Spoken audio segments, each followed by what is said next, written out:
Robbo, good to be back. Yeah, always nice to be back. The Premier League, we kind of picked up a little bit before the break, and the break probably came at a bad time, so we were just itching to get back. Obviously the boys that went to World Cup had more important things. I was just sitting around waiting for this to come back. So good to be back. A really tough place to come. We knew it was always going to be difficult, and first half I thought we were really, really good. Could have had a couple more goals, and we knew they were going to have a reaction. Second half they came out and it kind of got off to the worst possible start. We conceded a goal, it was offside, but that kind of lifted their fans, lifted them, and then they went and got the goal, and it was important that we reacted. And we had to sit deep, we had to dig deep a wee bit, and had to defend our box, but I thought we'd done it really well. Two centre backs were heading away everything, and Alisson, when called upon, was there, and then we've hit them on the counter attacking 3-1, and it meant the away end could enjoy the last 10 minutes a wee bit better. It was a really open game. Was that partly due to the fact that maybe both teams are dusting off the cobwebs a little bit? Yeah, probably. I watched a couple of games today when we were kind of waiting about for the game, and they all kind of followed the same suit. I watched the Brentford Tottenham game, and that was kind of back and forward, and maybe it has a part to do with it. Lads obviously getting used to the way we play again. There's at least been 7 or 8 of them away playing different formations, with different players and things like that, and then we've been working hard in training, but it doesn't quite match the Premier League. So we're buzzing to be back. The away performances this season haven't been quite up to scratch, and it's so important to start with 3 points, and hopefully a big step in the right direction. I suspect you may be aware of it, but a record-breaking assist for you today, the most by a Premier League defender out on your own now. All those medals you have at home, I'm sure, mean far more, but it's a nice little accolade to have, isn't it? Yeah, of course. Look, you don't really look into individual things, and you always play for the team, and we all do that. But I knew I'd equalled it against Southampton. I think somebody reminded me at half-time against Southampton. I was just desperate to get it in the second half so I could go away and enjoy my holiday, but it wasn't quite meant to be. And it's been something in the back of my mind. Of course it is, and when you know that, and you're up against some unbelievable players, from the Premier League. But look, obviously I'm out mowing just now, and I've managed to go ahead of Leighton Baines, who obviously had fantastic numbers, but there's a certain somebody quite close behind me, and he's got a lot more years on this side, unfortunately, and I'm sure he'll overtake it. But for just now, I'm happy to be there, just happy to contribute. It was Mo was a great Trent's ball, unbelievable ball. I was going to say, I feel like you should get a secondary assist for the ball you make, Trent. Yeah, look, sometimes they're more important than the actual, getting an actual assist. The ball to me was unbelievable, and I've just seen Mo across the front, and it was a perfect start. It was, because we had I put the ball across the face for Darwin. He didn't quite get it. We got a corner, so we were on top from the start, and it was important that you have to capitalise on that, and luckily we did that. Mo was there, and a pretty easy finish for him, and happy days to contribute, and then obviously 3 points, most important thing to do. Lovely moment for young Stefan as well, who's making quite an impression. Stefan's been brilliant since he's came in. Dubai was big for him, trying to take a wee bit more on. We had a lot of young players there, and obviously he's been in and around it more, and he's young, but he had some responsibilities, and he's quickly grown up. He's quickly learning.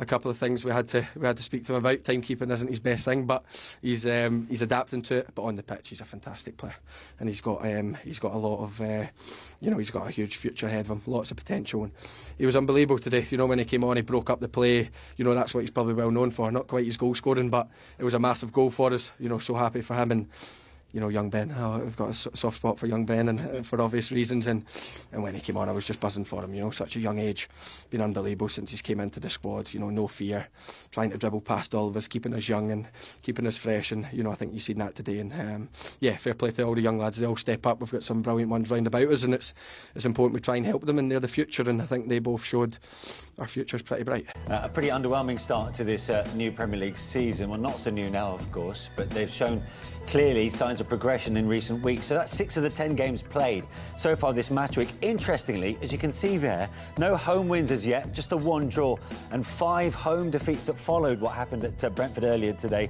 Spurs came back from 2-0 down to draw with the Bees earlier. 9-man Crystal Palace lost 3-0 at home to Fulham. Mitchell and Tompkins were both sent off for the home side at Selhurst Park.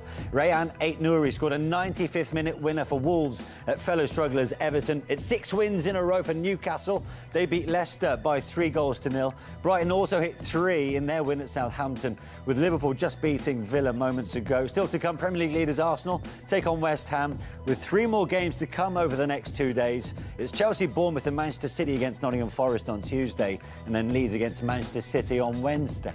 Sorry, Manchester United against Forest, and then Leeds, Manchester City.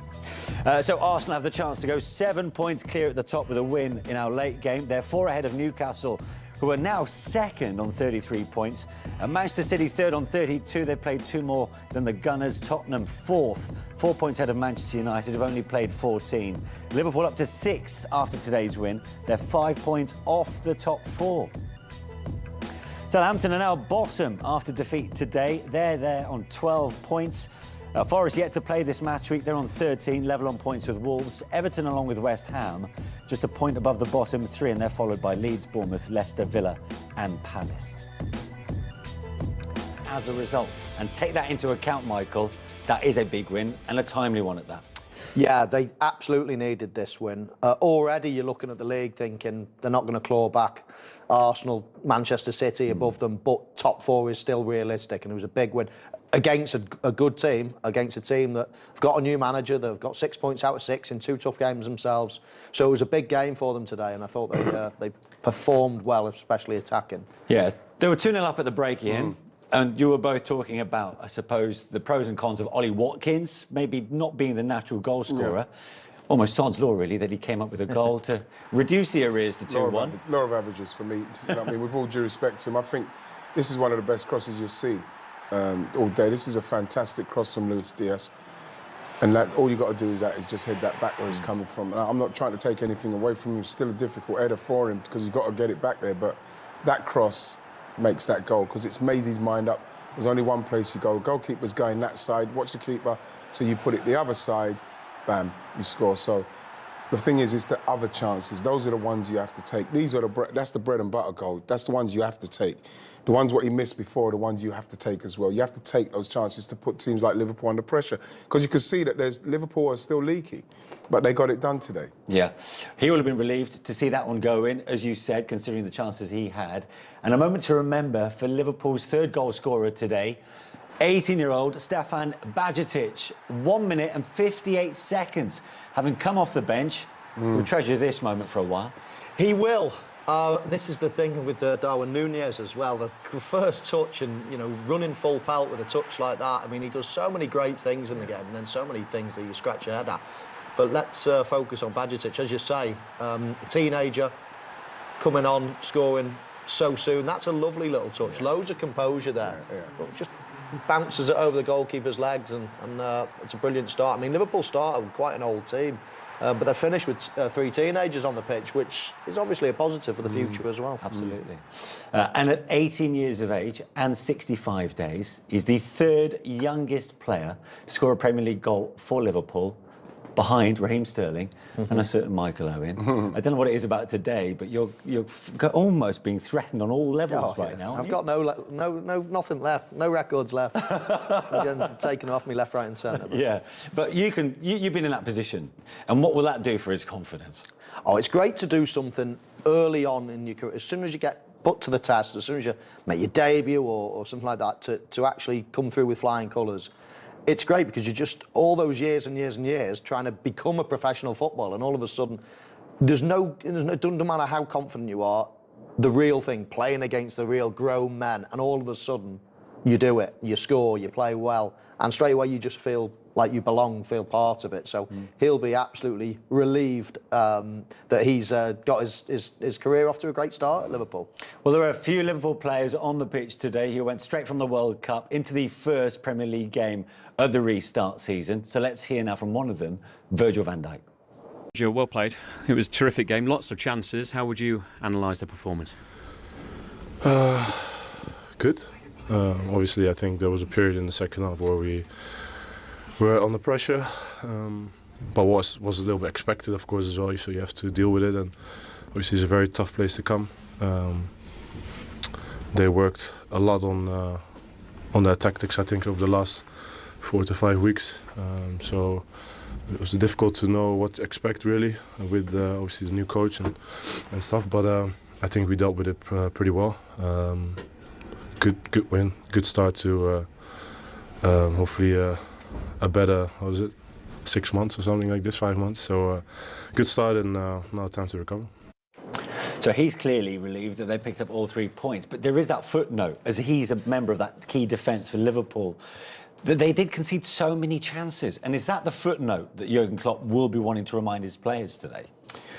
Well, yeah, they did concede a lot of chances today. You have to believe that they won't when the level of opponents get even higher. I mean, they've shown for years and years and years now that they're a top team that can compete at the top level. I don't know what it was about today, but it felt like every time Aston Villa went forward, they were going to create chances, and they were very lucky that a bit of average finishing from Aston Villa didn't punish them. But they got the start that they needed and wanted, and after that, I just thought it was a strange game. Virtually, there was so many chances throughout the whole game for both teams. Yeah. Just a surprise there was only 4 goals in the game. Welcome back. Half-time at Villa Park, and Liverpool are leading Aston Villa by 2-0. As I mentioned earlier, it could have been 4-4 at this stage, but it isn't. Liverpool clearly took their chances. The first goal, though, Michael, a work of art, was it not? Yeah, I mean, everybody's seen this type of ball before by Trent Alexander-Arnold, but you can't see enough of it, can you? It's just unbelievable. What a touch. I mean, the vision, the precision of the ball, you know, everything about it is just unbelievable, and a great run from Andy Robertson. That's what also makes the ball a little bit easier, is he knows he's got willing runners ahead of him. Look at him. You can see sets off early, spots early, and that's not an easy ball either. The easiest part of the finish is actually the last one. That there is amazing. Andy Robertson as well. What a goal. Andy Robertson's touch was fantastic. It's just fantastic brilliant. Goal. It's absolutely brilliant. What a goal. Well, that goal for Mo Salah, it takes his tally in the Premier League away from home to 55. He's now gone level with a certain Michael Owen. Slowly but surely, Michael, your records are dwindling now. This must be the last one I've got. He's taken everything. He's taken everything off me. Yeah. I'm glad you put me above him, though. It lasts for another 5 minutes. I was told it's alphabetical, mind you. Absolutely. Keep me above there. Although someone naughty said it was on height order as well. Also, what was notable was that assist that we got from Andy Robertson, is that he now is the all-time leading assist maker by a defender. 54 to his name, ahead of the likes of Leighton Baines.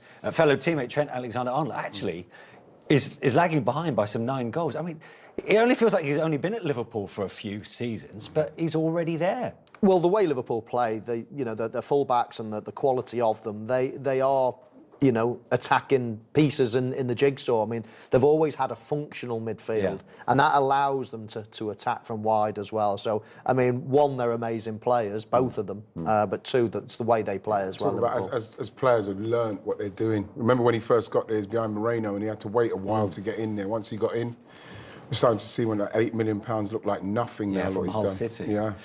As far as Liverpool's second is concerned, it looks like Virgil van Dijk's taken some shooting lessons from Mo Salah. This is one of the Egyptians' style of goals, is it not? Well, it's a brilliant reaction from him, because what you want to do in that situation, Michael, I'm sure will verify the fact that you just want to get this on target through the bodies, and that's what he's done. And he's got a lucky deflection off of Conser, but it's the way he's not slashed at it. It's a very controlled strike. He does very, very well. And then that's all you want to do, get it in amongst the bodies, and it might go in off of a body. Was it going on target? I don't know if it was going on target. Got to give it him, though, haven't we? But that's the thing, it's got to be Virgil's goal, because what you want to do there, and I can't emphasise enough, is not panic, not slash. Get it through the bodies, and then, bam, it might go in off someone. No, I wish we had Righty Cam in that first half when the ball fell to Darwin Núñez. He had him tearing his hair out, proverbially speaking, not literally. But, Michael, for you, his decision-making, what's been going on? It's all about that, Manish. It's decision-making. I don't know. Nobody could have given him a shout there, so he's just let up an opportunity that he could have had a shot. This, I don't feel as if the ball was too high for him. I think it's a missed chance. Righty, I wonder what you'd do here. You know what, Mike, I think I know what you'd do here. What would I do? You'd bring that down. I'll try and take that on my thigh to kill it, because, like, for him to do that, I don't think he's got. Look at my. I think it rolls down his shin as well. You mentioned it. So it's one of those that he's taken the most difficult opportunity, but, like, I admire his confidence. He gets himself in great position. He just needs a bit of finesse. But with that last one, It's the kind that you're hoping that you get that right. Whereas if you take a touch, the goalkeeper's in no man's land. You get the touch right, bam, you lift it over him or something. But he looks like somebody that gets a lot of chances, and once he gets that bit of finesse to his game, he's going to score a load of goals. But I think a confident player takes it down, Righty. I mean, I thought... But his numbers are good right now. Yeah, they are good. I think there's so much more to come from this lad.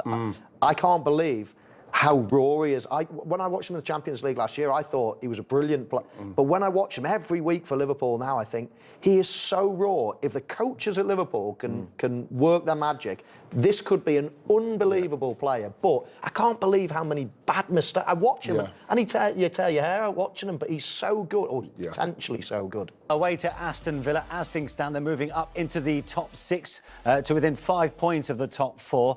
Partly down to the fact that Villa haven't taken their chances, and particularly Ollie Watkins in. Yeah, I thought this was a poor run from him. It's a great opportunity.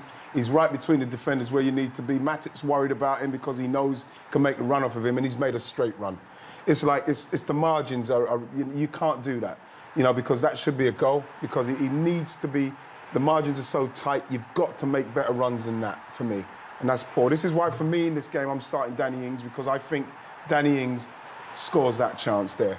And that's what you need. Against the Liverpools, against the team at the top end, you need to be able to take the half chances. And again, for me, that is a poor header. Yeah. And that's why I can't understand how Danny Ings ain't playing, because against the Liverpool, you need to be able to take at least one of those, because you're not going to get too many. He's a poor finisher, isn't he? Yeah. Ollie Watkins is a poor finisher. He does so much right.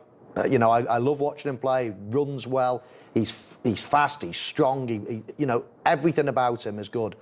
But he's a very, very average finisher, and that's a big problem when you need goals. That sounds quite harsh. And you spoke about Darwin, but you spoke about Darwin Núñez earlier, saying about how he's raw. Yeah. But does he look like a natural finisher or goal scorer to you? No, I think there's lots to improve with Darwin Núñez as well. I can't believe, as I said earlier before the break, I can't believe how raw he is, actually, how many gaps he's got in his game. But I do think that he can be coached. I do look at him and think, wow, in a few years, this could be an unbelievable player. I think so. But he'll go one way or the other, maybe. Yeah. But the thing with him is that his runs and his cuteness of the way he finishes as well says to me that he's got more about him in respects of confidence. Even the one what Michael said, what came over, he tried to take it first time, whereas you look at Ollie Watkins, he looks like somebody who's desperate to try and make it happen. He doesn't look relaxed enough, and he should be by now, I believe.